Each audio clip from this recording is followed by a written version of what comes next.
देखिए, मैं पिल्लू नेता हूँ। मैंने एक पिल्लू ने इनको ठुल्लू बना के रख दिया है।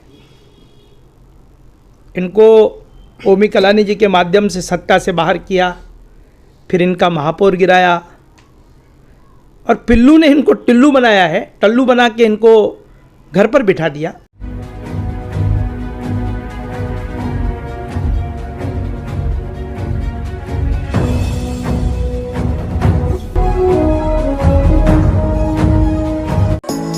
Neeraj Vinod Burani's Spacecraft Interiors. Your space, our craft. Experienced and professional team. No hidden charges. Luxurious designs. Spacecraft Interiors. Your space, our craft. आई लेते एक मुलाकात कमलेश निकम के साथ में, जो राष्ट्रवादी कांग्रेस पार्टी के तेज तर्रार प्रवक्ता हैं और काफ़ी सुर्खियों में रहते हैं। जब भी कहते हैं तब उसके बाद राजनीतिक माहौल मानो काफ़ी गर्म हो जाता है। क्या लगता है निकम जी, इस तरह की भाषा का उपयोग करना ये सही है? जब अभी हाल ही में आपके राष्ट्रवादी कांग्रेस पार्टी की महिला आघाड़ी की अध्यक्षा महाराष्ट्र प्रदेश की, जब उनका प्रवास था उल्लासनगर शहर के अंदर, एक बड़े मंच के ऊपर आपने काफ़ी तंज कसे थे राष्ट्रवादी कांग्रेस पार्टी के तरफ से, यानी आप प्रवक्ता तो उनकी तरफ से ही कहेंगे, भारतीय जनता पार्टी के प्रधानमंत्री के ऊपर। क्या ऐसे आपको कहना चाहिए क्या? देखिए, राष्ट्रवादी कांग्रेस पार्टी की महिला प्रदेश अध्यक्ष आदरणीय चौहान मैडम जी का यहाँ पर उल्लासनगर में दौरा था और उनकी संकल्पना से राष्ट्रवादी कांग्रेस पार्टी की जिला अध्यक्षा पंचम ओमी कलानी जी की अध्यक्षता में पूरे शहर भर में सभाओं का आयोजन किया गया। और शहर भर में सभाओं का आयोजन किया तो वहाँ पर रमाबाई अंबेडकर नगर, धोबीघाट क्षेत्र, फिर चोपड़ा कोट, फिर अशोक सम्राट नगर और 5 नंबर क्षेत्र में जब ये सभाओं का आयोजन में जब जन सैलाब वहाँ पर उमड़ा, तो इस जन सैलाब को देखकर उल्लासनगर की भारतीय जनता पार्टी कहा नहीं तो कहा डर का माहौल पैदा हो गया। और लोगों को हमने जागरूक किया कि प्रधानमंत्री जी ने जो वादा किया था 2014 में, गैस के दाम तब क्या थे, अब दाम क्या है, पेट्रोल के दाम तब क्या थे, अब दाम क्या है, तब दाल के भाव क्या थे, आज दाल के भाव क्या है, वो सभी परिस्थितियों को, प्रधानमंत्री जी के वादे को हमने लोगों को याद दिलाया। और लोगों से हमने अपील की कि आप मतदान के माध्यम से उल्लासनगर में भाजपा मुक्त कर सकते हो और आप भारतीय जनता पार्टी के जड़ों को यहाँ से नगर सेवक के तौर पर उखाड़े। जब नगर सेवक इनके चुन कर नहीं आएंगे तो इनका महापौर नहीं होगा। जब इनका महापौर नहीं होगा तो राज्य की सरकार कमज़ोर होगी, और राज्य की सरकार कमज़ोर हुई तो देश की सरकार के ऊपर भी उसका बहुत बड़ा फर्क पड़ता है। और जिस तरीके से इकोनॉमिकली, आर्थिक व्यवस्था से देश बहुत गुजर रहा है, बहुत कमज़ोर हो चुका है, उस देश के आम नागरिकों को हमने जनसभाओं के तरह महाराष्ट्र में जो ये यात्रा चल रही है, जनजागर यात्रा, उसमें उल्लासनगर की कड़ी में पंचम कलानी जी की अध्यक्षता में सभी सभाओं में जन सैलाब उमड़ा था। और उसी के कड़ी में हमने लोगों को जागरूकता ही लाई कि जिस तरीके से 14 में प्रधानमंत्री जी ने लोगों से वादा किया था कि 15 लाख रुपए आपके खाते में आ जाएंगे, गरीबों के खाते में, वो नहीं आए। आपको पक्के मकान मिल जाएंगे, वो पक्के मकान नहीं मिले। आपके आर्थिक व्यवस्थाओं को मजबूती ले आई जाएगी, वो नहीं मिला। आज देश की आर्थिक व्यवस्था बहुत कमज़ोर हो चुकी है। देश को मजहब के नाम पर लड़ाया जा रहा है। हिंदू, मुस्लिम, सिख, ईसाई, इस तरीके से लड़ाने की कोशिश की जा रही है। मंदिर और मस्जिद के नाम पर दंगे भड़काने की कोशिश की जा रही है। तो मैंने बस यही कहा कि जब 93 के दंगों में मुंबई एक तरफ आग से झुलस रहा था, हिंदू मुस्लिम एक तरफ लड़ रहे थे, तो उसी तरफ उल्लासनगर के अंदर उस दंगों का इफेक्ट नहीं पड़ा। उस दंगों का कहाँ पर भी 93 के दंगों में उल्लासनगर नहीं भड़का, क्योंकि तभी जब इस शहर का नेतृत्व कर रहे थे आदरणीय पप्पू कलानी जी, हमारे नेता, वो नेता उल्लासनगर में थे। इसके कारण 93 के दंगों में कहाँ पर भी उल्लासनगर में किसी भी प्रकार की हिंदू मुस्लिम सिख ईसाई सब अमन और चैन से रह रहे थे। देखिए निकम जी, जब आप सरकार में थे तभी आपने कहा था डंके चोट पे पूरे शहर के अंदर कि हम भारतीय जनता पार्टी शहर को भारतीय जनता पार्टी से मुक्त करेंगे। ये आपने कहा था, आपके काफ़ी नेताओं ने कहा था। देखिए, जब आपने वो बात कही थी तो आपकी सरकार चली गई। जब आप बोल रहे कि भाई आज भी भारतीय जनता पार्टी की कोई भी नगर सेवक चुन के नहीं आनी चाहिए, जो आप आज भी कह रहे हैं, तो जब भी आपने कहा कि भारतीय जनता पार्टी का सफाया होना चाहिए उल्लासनगर से, हम करके छोड़ेंगे, आपकी सरकार चली गई, भारतीय जनता पार्टी की सरकार आ गई। अब फिर आप कह रहे हैं कि नगर पालिका के चुनाव के अंदर भारतीय जनता पार्टी के कोई नगर सेवक नहीं आएंगे, चुन के नहीं आनी चाहिए, नहीं तो आर्थिक व्यवस्था देश की खराब हो सकती है, आपने ऐसा कहा। तो कहीं ना कहीं ऐसे नहीं लग रहा कि इस बार अगर आप फिर से कह रहे हो तो ऐसे मालूम पड़ा कि आने वाले चुनाव के अंदर भारतीय जनता पार्टी का महापौर आ जाए? देखिए, महापौर तो भारतीय जनता पार्टी का नहीं बैठेगा, ये तय है। ओमी कलानी की संकल्पना के ऊपर हम काम कर रहे हैं। मैं मतदाताओं से अपील कर रहा हूं कि आप लोग, आपके एक एक वोट देश की आर्थिक व्यवस्थाओं को मजबूत कर सकता है। अब आपके मनों में सवाल होगा कि देश के प्रधानमंत्री ये का वादा था और नगर सेवक के वक्त पे मांग रहे हो। सही है। क्योंकि जो पेड़ जब लगता है तब पेड़ की जड़ों को कमजोर करेंगे हम। तो नगर सेवक जो है वो पेड़ की जड़ है, उसको हमें कमजोर करना है। बात रह गई कि मैंने कहा था राज्य की सरकार चली गई, सरकारें आती है, सरकारें चाहती है। आज भारतीय जनता पार्टी की अवस्था क्या है? उनके नगर सेवक जो है वो बाला साहेब जी की शिवसेना उनके साथ में नतमस्तक हो चुके हैं। वो बार बार आपको उनके तरफ गुहार लगाते जा रहे हैं और किस तरीके से वो नतमस्तक करके उनके जो नगर सेवक है वो कहाँ नहीं तो कहाँ पर कंफ्यूजन में है। हमारे 22 नगर सेवक है राष्ट्रवादी कांग्रेस पार्टी के, 22 के 22 एक साथ नजर आ रहे हैं। एक भी नगर सेवक आज तक हमारा टूटा नहीं है। उल्टा भारतीय जनता पार्टी के कुछ जो माजी नगर सेवक है वो ओमी कलानी जी के संपर्क में, आने वाले दिनों में वो भी हमारे साथ प्रवेश करेंगे।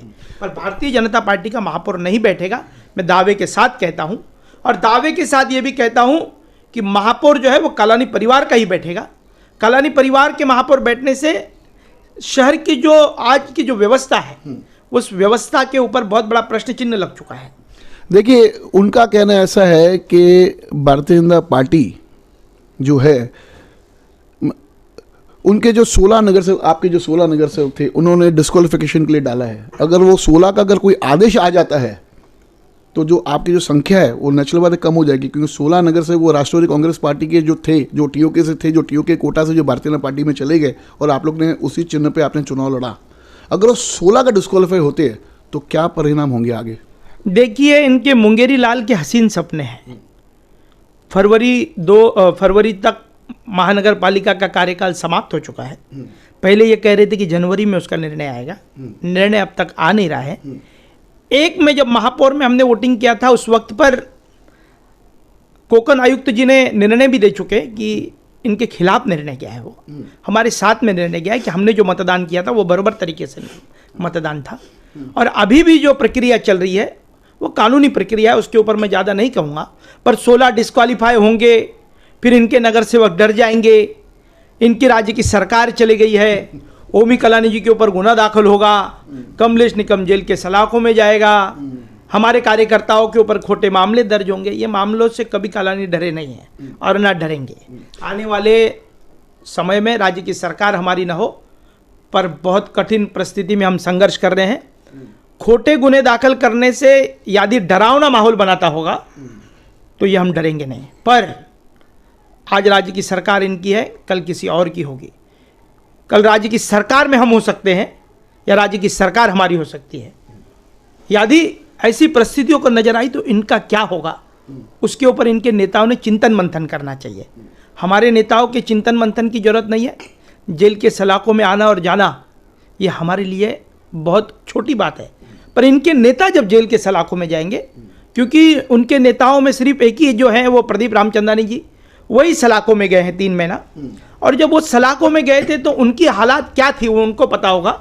वही भारतीय जनता पार्टी के नगर सेवकों को बता सकते हैं, क्योंकि उनके ऊपर जो मामला दर्ज हुआ है वो हिंदुस्तान में पहले ऐसे कोई नगर सेवक थे जिनके ऊपर मामला दर्ज हुआ, सीसीटीवी फुटेज में भी वो दिख रहे हैं। और उनको अब मनपा चुनाव में सामने जाना है, इसलिए वो रोज के रोज अदालत में जाकर उनकी तारीख लगाकर वो जल्द से जल्द वो मामले को निपटाना चाहते हैं। पर मैं दावे के साथ कहता हूँ, न्यायालय के ऊपर हमको भरोसा है, कानून व्यवस्था पर हमको भरोसा है। तो आने वाले दिनों में ये कोई भी चुनाव के पहले ये न्यायालय इनको निर्दोष मुक्तता दे, इनकी भावना है, वो भावना नहीं होगा। और भारतीय जनता पार्टी के जो बंडखोर नगर सेवक हैं, जो हमारे नगर सेवक कुछ बंडखोरी करके उनके साथ में गए हैं, मुझे लगता है कि उनको जेल का जो अनुभव है वो प्रदीप रामचंदानी जी बहुत अच्छे से दे सकते हैं।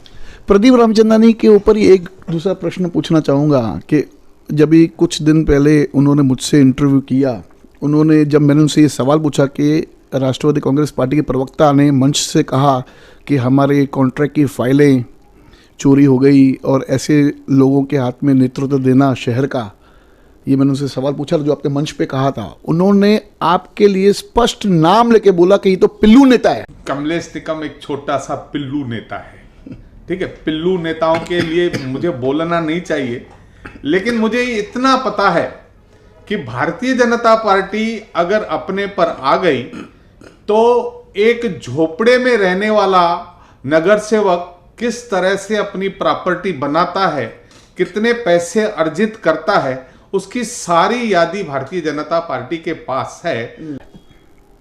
और झोपड़पट्टी का कुछ तो वाकया दिया और मुझे पता है क्या है, उन्होंने काफ़ी कुछ कहा। क्या कहेंगे इस विषय में? देखिए, मैं पिल्लू नेता हूँ। मैंने एक पिल्लू ने इनको ठुल्लू बना के रख दिया है। इनको ओमी कलानी जी के माध्यम से सत्ता से बाहर किया, फिर इनका महापौर गिराया और पिल्लू ने इनको टिल्लू बनाया है। टल्लू बना के इनको घर पर बिठा दिया। इनके संगठन की अवस्था में बताऊं, प्रदीप रामचंद्रानी जी अनुभवी भी है, उनको भारतीय जनता पार्टी का जिलाध्यक्ष बनना है। इसके वजह से वो बार बार कलानी परिवार के ऊपर टिप्पणी करते रहते हैं, हमारे ऊपर टिप्पणी करते हैं। ये टिप्पणी करके अपने आप को पार्टी में साबित करना चाहते हैं आला कमान के नेताओं से कि मैं भारतीय जनता पार्टी के नेतृत्व कर सकता हूं, पर उनको बार बार मौका नहीं दिया जा रहा है। पिछली बार मौका देने का वक्त आया तो उनके ऊपर बहुत बड़ा आरोप लग गया था, इसलिए मुझे लगता है कि पार्टी ने उनके ऊपर विश्वास नहीं रखा। पर जिनके पास भी नेतृत्व है उनकी भी हालात वैसी ही कमज़ोर है और कमज़ोर स्थिति में आज भारतीय जनता पार्टी है। मैं आपको जाते जाते यही बताऊंगा कि भारतीय जनता पार्टी की अवस्था उल्लासनगर में कहाँ ठीक ठाक नज़र नहीं आती। उनको यहाँ के 25 नगर से कब आएंगे क्या, वो इंतज़ार में है कि ओमी कलानी जी उनसे गठबंधन कब करेंगे, ओमी कलानी जी कब उनके नेताओं से बात करेंगे, उनसे कम संपर्क बनाएंगे। पर अब वो होने से बहुत देर हो चुकी है। और रह गई बात कि उन्होंने कहा कि मैं झोपड़पट्टी में रहता हूँ, मेरे पास करोड़ों की प्रॉपर्टी है, मैं बिजनेस करता हूँ, मेरा व्यापार है। उन्होंने तो कहा कि जो आपकी कार है वो भी आपने 17,55,000 की जो गाड़ी ली है वो भी आपको किसी नेता ने आपको तोहफे में दी है। देखिए, जिस नेता ने मुझे तोहफे में दिया रहेगा तो मेरे ऊपर प्यार करने वाले और कलानी परिवार पर प्यार करने वाले लोग यदि मुझे तोहफे में इतनी बड़ी गाड़ियां देती होंगे, इनके जो सूत्रों ने इनको बताया है, तो जरूर मेरे ऊपर लोग प्यार करते हैं। और प्यार करने वाले नेताओं को ऐसे बड़े बड़े गिफ्ट मिलते हैं। और जो रह गई बात मेरी प्रॉपर्टीज़ की, तो मैं काफ़ी बंगले हैं, व्यापार है मेरा शहर में, शहर के बाहर मैं व्यापार करता हूँ, मुझे जानकारी है। अब व्यापार करते वक्त मैं इनको सर्टिफिकेट तो नहीं दूंगा कि मेरा व्यापार क्या है, पर मेरे प्रभाग या शहर में कभी ब्लैकमेलिंग करके मैंने पैसे नहीं कमाए, कभी शहर के व्यापारियों को तंग नहीं किया। शहर का कलानी परिवार के माध्यम से रक्षक बनकर हमने काम किया है। पर आज की जो भारतीय जनता पार्टी की अवस्था है वो मैं आपको बताऊंगा कि कुछ दिन पहले गोल मैदान पर एक आंदोलन हुआ अजीत दादाजी के खिलाफ। उस आंदोलन में मात्र 15 लोग थे, 15 से 20 कुछ चुनिंदे लोग थे, संगठन के लोग नहीं नजर आए। हमारे कार्यक्रम में हजारों की भीड़ नजर आती है क्योंकि पंचम कलानी जी हमारे अध्यक्ष के तौर पर हम काम कर रहे हैं और इनके संगठनात्मक तौर पर इनके बाद 15 से 20 लोग वही चिल्लम चाली कर रहे हैं। इनका कोई सुनने वाला नहीं है शहर के अंदर और ये बार बार जाकर नतमस्तक हो जा रहे हैं शिवसेना के पास में, क्योंकि इनकी खुद की कुछ ताकत नहीं है।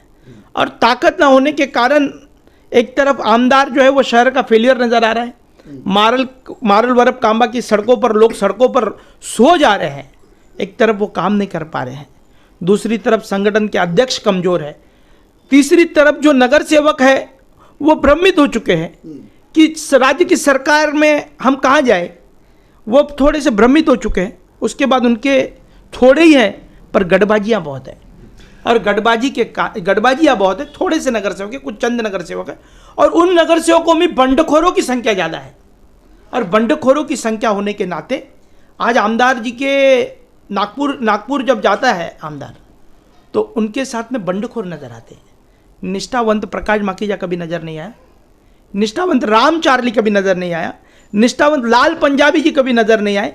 बार बार एक उद्योग व्यापार करने वाला शहर को लुटेरा राजेश वधरिया जो है वो नागपुर पे यहाँ पर नज़र आता है। और नागपुर फोटो सेशन करने गए थे, मैंने पहले भी कहा फोटो सेशन करने गए पर जीआर अब तक लागू नहीं हुआ। ये जीआर पर बात नहीं करते, ये पानी की व्यवस्थाओं पर बात नहीं कर रहे हैं, ये शहर के मूलभूत सुविधाओं पर बात नहीं कर रहे हैं, ये मनपा की तिजोरी के ऊपर बात नहीं कर रहे हैं।